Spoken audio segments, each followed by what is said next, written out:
रिया और रितु काफी अच्छे दोस्त थे। दोनों की आपस में खूब बनती। दोनों एक ही ऑफिस में काम किया करती थी। रिया रितु को अच्छा दोस्त मानती, लेकिन रितु। अरे रिया, तुम लोगों का अपना मकान नहीं है? क्यों नहीं तुम और नरेंद्र भी हमारी कॉलोनी में ही मकान ले लो? हाँ यार, आइडिया तो अच्छा है, लेकिन इतने पैसे आएंगे कहाँ से? अरे, हमारे होते हुए तुम्हें घबराने की जरूरत नहीं है। रुको, मैं अपने दूर के एक भाई से बात करती हूँ। उसका यही काम है, लोगों को घर दिलाना। थोड़ा सा कमीशन लेता है, लेकिन मार्केट के रेट से कम दामों में घर भी दिला देता है। अरे वाह, तुम अपने भाई से बात करो, मैं नरेंद्र से बात करती हूँ। रितु रिया के जाने के बाद अपने भाई को फोन करती है। अरे भाई, कोई मकान बिक रहा हो तो बताओ, मेरी एक सहेली को चाहिए। अरे है ना, पूरे 40 लाख का है। ओ भाई, ठीक है, फिर मैं उसे 45 लाख का बोलूंगी।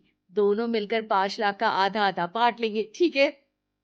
रितु रिया को मकान दिला देती है, लेकिन एक दिन उसका नया मकान देखने नरेंद्र की बहन आती है। अरे भैया, मकान तो अच्छा है, कितने का लिया? तुम्हारी भाभी की सहेली ने दिलवाया है। बड़ा ही ठीक रेट में मिल गया नीरू, सिर्फ 45 लाख का। तभी नीरू का पति बोलता है। नरेंद्र, ये तो बहुत महंगा है। मेरे दोस्त ने भी यही मकान सिर्फ 38 लाख में लिया है।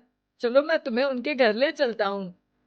दोनों नरेंद्र के जीजाजी के दोस्त के घर जाते हैं, जहां उन्हें रितु का भाई मिल जाता है। क्या बात है, आपने हमें धोखे से महंगा मकान बेचा है। पता है कितनी मेहनत की कमाई का पैसा है। अब ये तो आप उन मैडम से पूछे जिन्होंने आपको ये मकान दिलाया है। उनके कहने पर ही मैंने ये रेट लगाया था। अब नरेंद्र को रिया पर गुस्सा आ जाता है। वो रिया को कहता है। रिया, तुम्हारी सहेली रितु तो एक नंबर की चालबाज और धोखेबाज निकली। मैंने उसके कहने पर इस मकान के 7 लाख ज्यादा खर्च किया है। रिया को भी नरेंद्र की बात सही लगती है। वो चुप हो जाती है।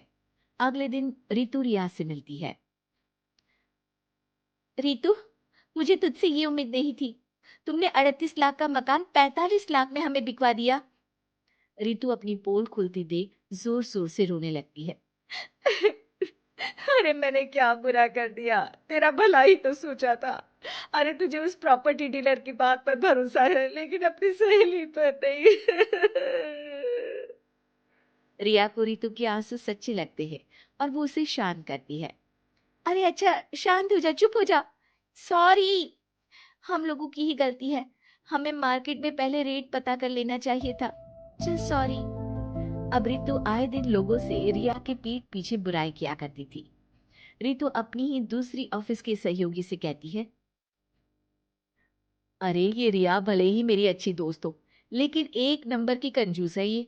कभी कुछ खाने जाओ तो पैसा मुझे ही भरना पड़ता है। तभी वहां रिया आ जाती है। अरे रितु सॉरी यार, वो कल के खाने के पैसे तुझे देने पड़े। चेक कर ले, अब मैंने तुझे पेटीएम कर दिया है। अच्छा चल, मैं जा रही हूँ। रिजाइन जो दे रही हूँ, बाद में बात करते हैं। रिजाइन? क्यों? तूने अपनी बेस्ट फ्रेंड यानी मुझे भी नहीं बताया, क्यों? अरे नहीं यार, ऑल सडन प्लान बना।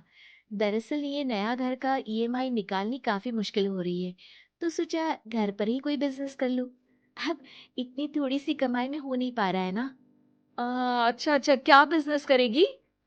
देख, तू तो जानती है कि यहाँ मुझे सिर्फ 15,000 मिलता है, लेकिन घर में बच्चों का प्ले स्कूल खोलूंगी तो पूरे 4,000 एक बच्चे से मिलेगा। 10 भी आ गए बच्चे तो पूरे 40,000 की कमाई, वो भी घर पर रहकर। है ना अच्छा आइडिया? रितु कोरिया की बात से जलन होती है। वो कहती है। अरे फिर 10 क्या, 50 बच्चे का ही सोचना। अरे कहाँ यार, घर में इतनी जगह कहाँ। सुन ना, एक काम करते हैं। हम मिलजुल कर किराए का मकान लेकर उसे सजाते हैं। फिर ज्यादा कमरे होंगे तो ज्यादा बच्चे आ सकेंगे ना। हाँ, लेकिन मैं एक बार नरेंद्र से पूछ लेती हूँ। रिया नरेंद्र को सारी बात बताती है। देख लो रिया, मुझे तुम्हारी इस सहेली में जरा सा भी विश्वास नहीं है। अरे नहीं नहीं, वो ऐसी नहीं है। मिलकर काम करेंगी, जो पैसे आएंगी आधे आधे बांट लेंगी। इसमें बुरा क्या है? काम भी अच्छा होगा। फिर क्या था, दोनों मिलकर काम शुरू करते हैं। पूरा कमरा बच्चों के हिसाब से सजा दिया जाता है। टीवी, फ्रिज, बेड और न जाने क्या क्या। तेरे और मेरे मिलाकर 2 लाख का खर्च हो गया। अरे कोई बात नहीं, पैसे कमाने के लिए इन्वेस्टमेंट तो करनी पड़ती है। अब इतनी बड़ी रकम है, अच्छा है कि दोनों ने मिलकर कर ली, वरना एक के बस की तो बात नहीं है। हाँ, लेकिन अब मैं ना एक बात बोलना चाहती हूँ। देखो, पिछले 2 महीनों से जब से ये काम चल रहा है, सारी मेहनत मेरी ही है।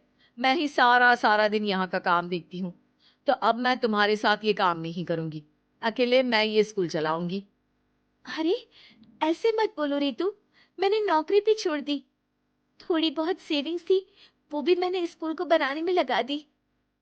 अब यार, तुम तो आलसी भी हो। मुझे नहीं लगता तुम ये काम कर पाओगी। रितु, नरेंद्र ठीक बोलते थे, तुम भरोसे के लायक नहीं हो। ये मेरी गलती है कि मैंने तुम पर विश्वास किया। अच्छा जी, तो गलती की ना। मैं तुमको तुम्हारे पैसे धीरे-धीरे करके दे दूँगी। अच्छा होगा कि अब तुम यहाँ से निकल जाओ। बेचारी रिया सर झुकाकर घर वापस आ जाती है। नरेंद्र, वही हुआ जिसका डर था। रितु ने मुझे पार्टनरशिप से हटा दिया। मैं ये बात जानता था रिया, लेकिन मैंने तुम्हें इसलिए फोर्स नहीं किया क्योंकि जब तक तुम खुद धोखा नहीं खाती, तुम्हें अकल नहीं आती। हाँ, लेकिन अब वही जो पहले सोचा था। और फिर क्या? रिया घर से ही बच्चों को संभालने का काम शुरू कर देती है। Thanks for watching. Don't forget to like and subscribe.